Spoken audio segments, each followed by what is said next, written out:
Guys,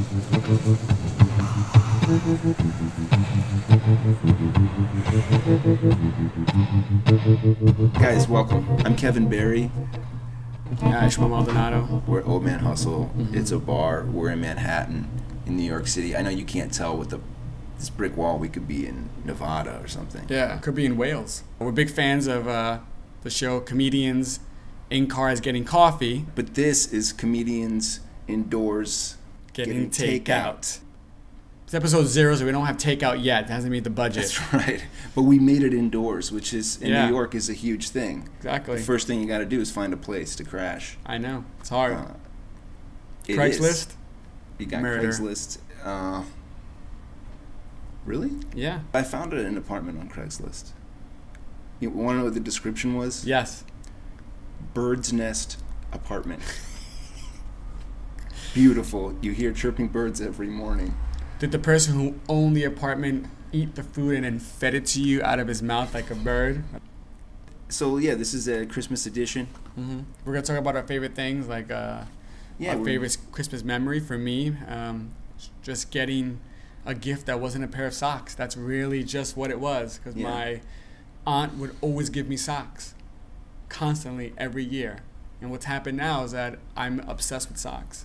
Huh.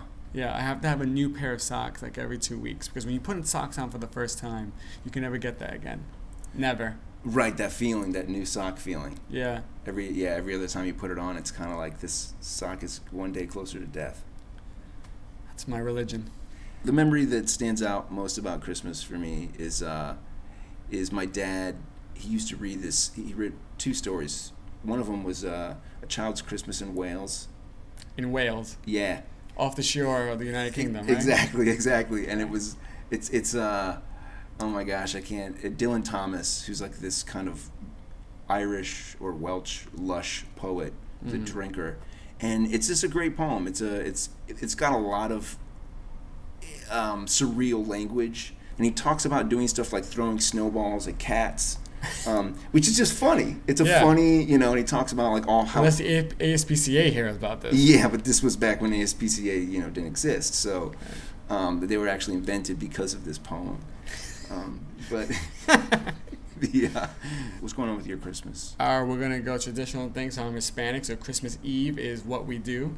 It's all about Christmas Eve. Okay. We're all going to my grandma's house. We all go there.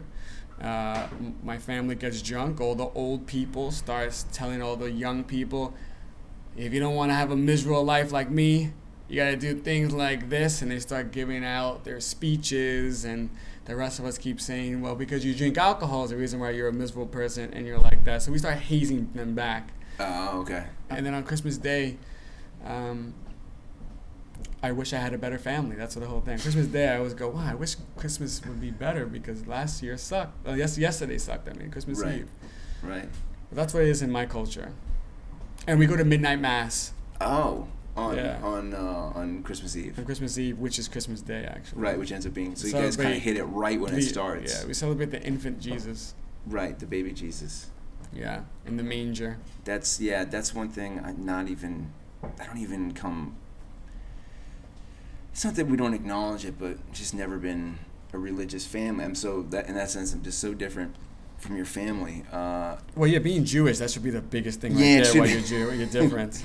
But like my dad's not Jewish. He's kind of a humanist, which was like. Do humanists have a Messiah? I don't know if they do. No, they don't even have people to officiate if you die. Okay. So like if you're a humanist and you have a funeral, you just have to throw a body in the ground.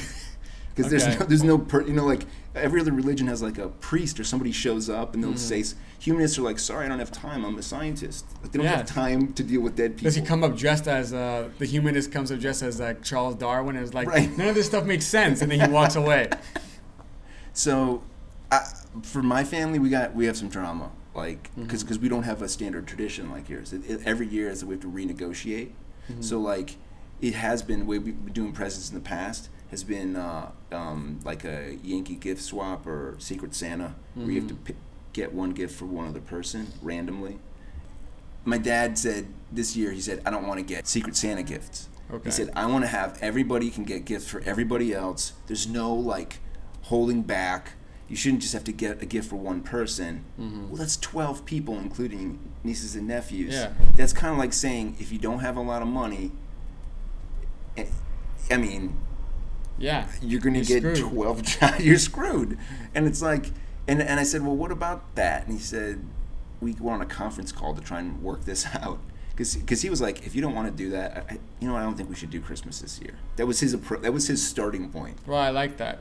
Let's just not do Christmas. Yeah, because it's forget too what the complicated. whole world is doing. Yeah, let's just not do it because people feel disappointed about it. Yeah. We said, well, no, we want to do Christmas. Like, we'll work with you on this. Let's negotiate. And I was like, what really matters here? He's like, all that matters is that it comes from the heart. Okay. That's all that matters. And where does pain come from? The heart also? Exactly. Pain. Feelings of anxiety come from the heart. Yeah. Feelings of isolation also from the heart. So I think that's very broad, Mm-hmm. So I decided this year I'm crafting gifts. Nice. Yeah, I still have some work to do, actually. Mm-hmm. One year I made my niece a time machine. Okay. Which is, I think, too advanced for a 2-year-old. It is. Like, there was a dial that was, on one end it was dinosaurs, and on the other end it went to robots. Mm-hmm. What was in the middle? Nothing. I guess Dinobots. Okay, there we go. I want to apologize for the viewers. I'm Hispanic, but I'm so pale. It's a white balance. Really, it's a white battle with my skin tone. That's what it is. I don't know if there's any forgiveness. No. That can be granted for that. No. If it snows outside, I get lost. That's what happens. Yeah, you get lost, man. I get killed. All right. All right, we're done here, guys. It's been really fun. This is episode 0. Mm-hmm. I love making gifts to show how really ridiculous I am. Right, like macaroni necklaces. Yeah. And then someone else gives you like a stick man not made of stick. That's another episode. I'll tell you how that happens. Okay, yeah, I want to hear about that. Yeah, you got to get creative. Yeah. You got to get paper. Right. Right? You got to soak it, and then you got to take like marker and mark it and like a brown so it looks like a stick. But in reality, it's just paper. So in the end, as ridiculous as it is, how much more effort did I put to get paper and manipulate the elements of its appearance to look like sticks instead of just going somewhere and buying sticks? We made it. It's the end of the episode. And yes, Ismael just said, instead of just going somewhere and buying sticks. That's something that only a guy who was born in New York City would say. The rest of us know better. Sticks are free. Hit us up in the comments. Hey, if you got an idea for great takeout food that we should get for the next episode, hit us up. Let us know. If the comments are good, we'll get back to you in video.